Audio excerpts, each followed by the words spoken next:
When the lid was lifted from Hitler's personal toilet, dark matter inside was still moving, breeding, multiplying, 80 years after the Führer's death. The collector who purchased the porcelain fixture at a private auction stumbled backward, dropping his flashlight as the mass inside seemed to pulse with unnatural life. What began as simple historical curiosity rapidly descended into a nightmare that would challenge our understanding of biology, history, and the horrifying possibilities of human experimentation during the darkest chapter of the 20th century. 68-year-old Marcus Holloway, a renowned collector of World War II memorabilia with over 3 decades of experience authenticating Nazi artifacts, had acquired the toilet from an anonymous seller, claiming it had been salvaged from Hitler's private bathroom in the Berghof, his mountain residence in the Bavarian Alps. The fixture had reportedly been removed during the American occupation following Germany's surrender, then passed through various hands before ending up in this private collection. In my 34 years documenting and preserving historical artifacts, I have never encountered anything that defies scientific explanation, Holloway later told investigators, his hands still trembling as he recounted the discovery. But what I witnessed in that toilet bowl exists outside the realm of natural biology. The toilet itself appeared unremarkable. White porcelain with brass fittings typical of luxury European bathrooms from the 1930s. Documentation accompanying the piece included photographs of its installation in Hitler's private quarters and official American military paperwork authorizing its removal in 1945. What made this artifact particularly valuable was its pristine condition and the fact that, unlike Hitler's Berghof, which was largely destroyed, this fixture had remained intact. But when Holloway first examined his acquisition in the basement of his Virginia estate, he noticed something peculiar. Despite having been disconnected from any water source for nearly 8 decades, the bowl contained what appeared to be liquid. Assuming it might be rainwater that had somehow accumulated during transport, he leaned forward with his flashlight to inspect it more closely. What happened next would send ripples through the scientific community and launch a classified investigation involving 3 separate government agencies. The substance in the bowl wasn't water. It was a thick, dark biomass with the consistency of tar, but moving with apparent purpose, contracting, expanding, and reforming in patterns that suggested intelligence. More disturbing still, it seemed to react to Holloway's presence, reaching upward toward the light before retreating back into the darkness of the bowl. It moved like it was alive, Holloway whispered, his voice cracking during his official statement. Not like any living organism I've ever seen, but alive nonetheless, and expanding, growing before my eyes. Horrified but transfixed, Holloway backed away and immediately contacted Dr. Eleanor Weiss, a microbiologist at Georgetown University with whom he had consulted on previous historical artifacts.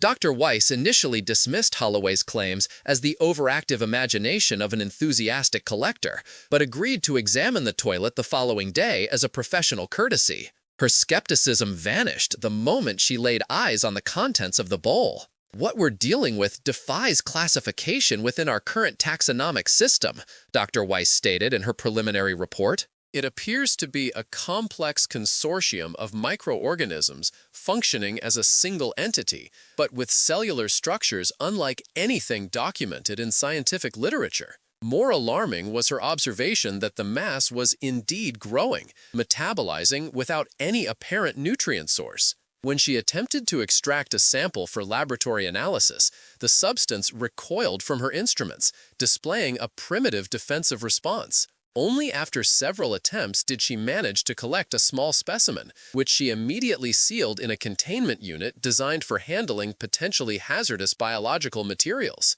What the initial analysis revealed was beyond disturbing. The sample contained human DNA, specifically genetic markers consistent with what limited information exists about Hitler's genetic profile. But this was impossibly intertwined with novel microbial structures that, according to Dr. Weiss, should not exist in nature. At this point, word of the discovery had reached officials at the Centers for Disease Control, who dispatched a hazardous materials team to Holloway's residence. The toilet and its contents were placed under quarantine, and both Holloway and Dr. Weiss underwent precautionary decontamination procedures. Dr. James Reinhardt, leading the CDC containment effort, emerged from his initial examination visibly shaken. The veteran pathologist, who had helped contain outbreaks in war-torn regions across 3 continents, was seen vomiting in the street outside Holloway's home. When pressed by his colleagues, he could only manage a few words. "It has eyes. Watching. Aware." A review of Holloway's security footage confirmed something else. The mass had indeed grown substantially, just in the 48 hours since its discovery. What had initially appeared as perhaps a cup of material was now filling nearly half the bowl. Calculations based on this growth rate suggested that, left unchecked, the substance would have completely filled the toilet and likely begun expanding beyond it within another 72 hours.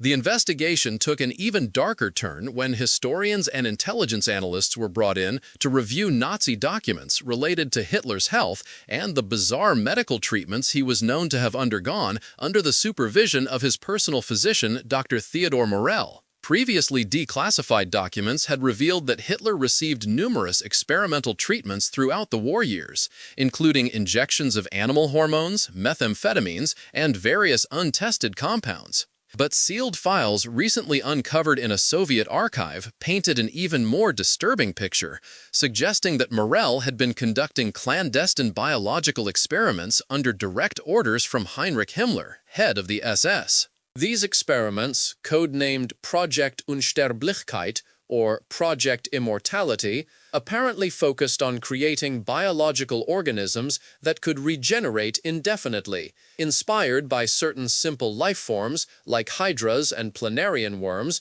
that display remarkable regenerative capabilities. The most unsettling document, dated January 1944, detailed how samples of Hitler's own tissue and waste were being combined with these experimental organisms in an attempt to create a biological entity that would preserve his essence indefinitely. A literal interpretation of the thousand-year Reich that went beyond mere political ambition to something approaching biological immortality. Dr. Heinrich Müller, one of the few surviving scientists who had worked under Morell and was captured by American forces in 1945, provided limited testimony about these experiments before apparently committing suicide in custody. His final statement, previously redacted but now declassified, reads, "We succeeded too well. What we created cannot die. It can only grow, divide, and consume. God forgive us for what we have unleashed." For decades, this testimony was dismissed as the desperate fabrications of a war criminal attempting to secure leniency. Now, the contents of Hitler's toilet suggested otherwise. Further laboratory analysis of the substance revealed something that defied conventional biology. The organisms were not only still alive after 8 decades without apparent nutrition, but they contained cellular structures that appeared to be in a continuous state of division and regeneration, neither dying nor aging in any normal sense. These cells don't undergo normal apoptosis, programmed cell death, explained Dr. Weiss in a closed-door briefing with government officials. Instead, they seem to exist in a perpetual state of renewal, constantly breaking down and rebuilding their own structures using materials they somehow generate internally. It's as if they've solved the fundamental problem of entropy that constrains all known life. When asked about potential applications or dangers, Dr. Weiss's response was unequivocal. This represents an extinction-level threat if it were to escape containment. An organism that can self-sustain indefinitely while continuing to grow would eventually consume everything in its path. By this point, the toilet and its contents had been relocated to a high-security biological research facility operated jointly by the Department of Defense and the CDC. Armed guards now stood watch outside hermetically sealed laboratories where researchers in positive pressure suits conducted tests on the mysterious substance. One researcher, Dr. Samuel Chen made another chilling discovery during spectroscopic analysis. The substance was emitting faint but measurable electromagnetic signals in patterns too regular to be random noise. When these patterns were analyzed using cryptographic algorithms, they revealed structures bearing similarities to primitive language constructs. "We cannot confirm its actual communication," Dr. Chen noted in his report, "is normally steady handwriting visibly shaking on the page. But these patterns share characteristics with how simple organisms like slime molds process and respond to environmental information. Except this is orders of magnitude more complex." The implications were too disturbing to ignore. That this biomass, derived at least partially from Hitler's own cells and cultivated through Nazi experimentation, might possess some form of rudimentary consciousness. Events took an even more alarming turn when one of the laboratory technicians, 27-year-old Lisa Kermani, was found unconscious beside the containment unit. When revived, she exhibited extreme distress, repeating the same phrase in German despite having no knowledge of the language. "Es spricht zu mir," it speaks to me. Kermani later described experiencing vivid hallucinations of war-torn landscapes and crowds rendering the Nazi salute.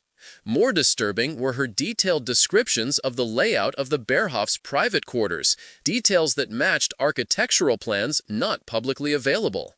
Psychiatric evaluation determined no prior history of mental illness, and blood tests revealed unusual neurochemical activity consistent with foreign compounds having crossed the blood-brain barrier. Trace amounts of the same unique biological structures found in the toilet sample were detected in her cerebral spinal fluid, though how contamination occurred through the facility's stringent protocols remains unexplained. Meanwhile, historical researchers uncovered another significant connection. In the final days of the war, as Soviet forces closed in on Berlin, Hitler had reportedly become obsessed with ensuring that his body never be captured by enemy forces. While the official narrative holds that he committed suicide and his body was burned, these new documents suggested another possibility: that biological samples containing his DNA had been deliberately preserved through Project Unsterblichkeit, with the toilet serving as just one of potentially several repositories. This theory gained credibility when investigators began tracking the provenance of the toilet itself. Records showed it had indeed been removed from the Berghof during American occupation, but had then been transported not to a storage facility as originally documented, but to a classified research installation in New Mexico, one associated with Operation Paperclip, the secret program through which Nazi scientists were brought to America to continue their work under U.S. supervision. The toilet had remained at this facility until 1973, when it was officially decommissioned and supposed to be destroyed. Instead, it disappeared from records, apparently acquired by a private collector with connections to former intelligence officials. From there, it changed hands several times before reaching the auction where Holloway purchased it. What happened during those missing decades? And more importantly, why was such a seemingly mundane fixture treated with such secrecy? The answer emerged from files so classified that even their existence had been denied until now. The toilet had not merely been a bathroom fixture in Hitler's private residence. It had been specially designed by Dr. Morell as a collection device for biological samples that would then be used in the Unsterblichkeit experiments. Hidden compartments within the toilet's plumbing, only discovered during the current investigation, contained sealed glass vials with additional samples of the same biological material, some still intact, others broken, explaining how the substance had made its way into the bowl itself. Notes accompanying these samples, written in Morell's own hand, described them as the 10th generation of the Führer organism, suggesting that the experimental process had gone through multiple iterations before reaching the version now growing in the laboratory. As researchers continued their analysis, another disturbing pattern emerged.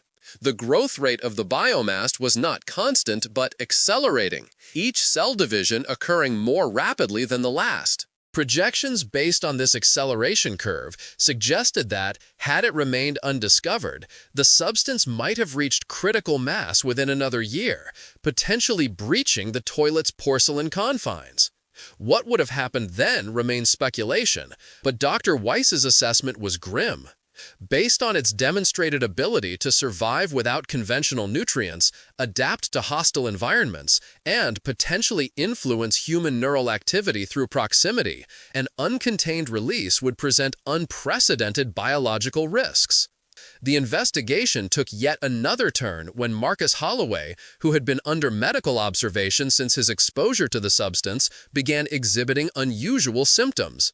Initially dismissed as stress-related, his condition deteriorated rapidly. He reported vivid dreams in which he was seeing through other eyes, witnessing scenes of Nazi Germany with such detail that historians were able to verify specific events and locations based on his descriptions, details no hobbyist collector should have known. More alarmingly, blood samples from Holloway showed the presence of unknown cellular structures similar to those found in the toilet biomass, suggesting some form of transmission had occurred during his brief exposure, despite no direct contact with the substance. His final conscious words, recorded by the medical staff before he lapsed into a coma, were, "He's still alive in there, waiting, growing. The Reich never ended, it just changed form."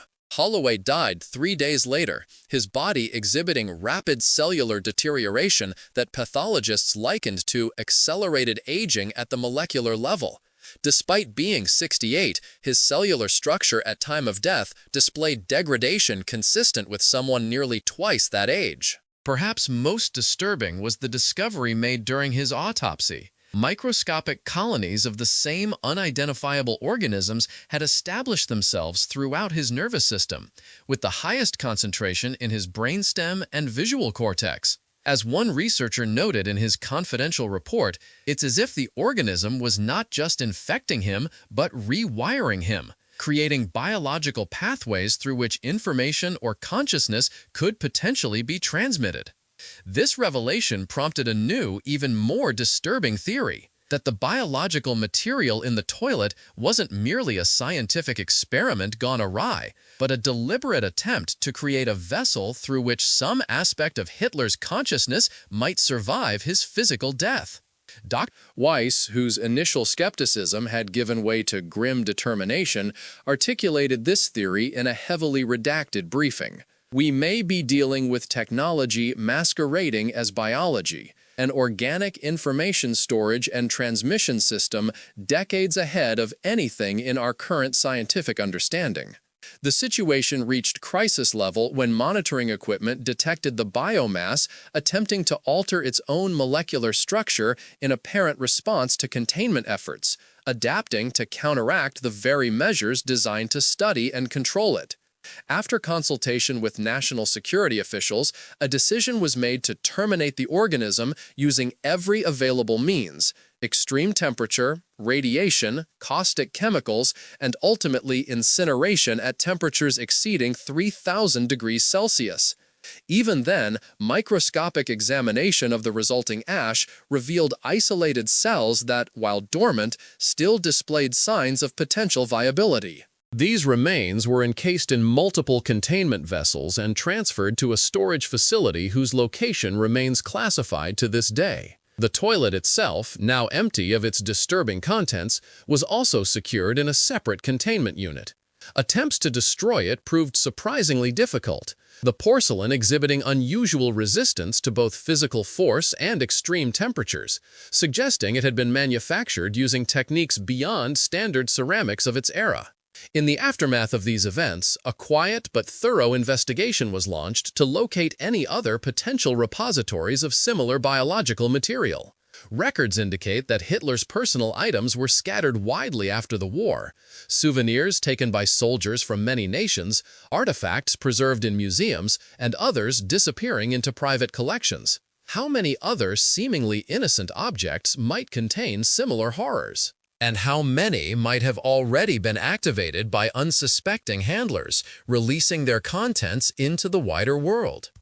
Perhaps most concerning are the final notes from Dr. Weiss's journal, found after she took an unexpected leave of absence from her position and disappeared from public view. In her last entry, she writes, The organism we destroyed was merely a sample, perhaps even an early prototype. The documents suggest the final version was more sophisticated, capable not just of survival, but of directed evolution. If such an organism exists somewhere out there, growing, learning, adapting over 8 decades, what might it have become by now? And who, or what, might it be seeking? The case officially remains open, classified at the highest levels of security. Marcus Holloway's collection of World War II memorabilia was quietly confiscated and subjected to extensive testing, though no other items displayed similar anomalies. Dr. FÜHRER'S Eleanor Weiss remains missing, her apartment found empty, save for a single notation on her calendar, the coordinates of a remote location in Argentina, a country known to have harbored Nazi fugitives after the war. As for Hitler's toilet, it sits in a climate-controlled vault, surrounded by sensors monitoring for any sign of activity. Twice yearly, a team of specialists in hazmat suits inspects the fixture, checking for any trace of regrowth or contamination. So far, the toilet remains dormant, but as one security officer noted in his report, the brass fittings, which should have tarnished years ago, still gleam as if newly polished. And on particularly quiet nights, sensitive equipment in the storage facility sometimes detects faint electromagnetic pulses coming from within the sealed container. Pulses that, when analyzed, bear the same pattern as those emitted by the original biomass. Patterns that, with each passing year, grow incrementally more complex. Could Hitler's biological legacy still exist somewhere in the world today, evolving, growing, waiting? Have other artifacts containing similar organisms already been unwittingly activated? And what might be the consequences if such an organism were to fully mature, having had merely a century to develop in isolation? What would you do if you discovered an item from World War II in your family's possession? Would you turn it in for testing or keep the disturbing secret? Could Nazi science have truly created something that defies our understanding of life and death? Like this video if you found this story chilling, and share your thoughts in the comments below.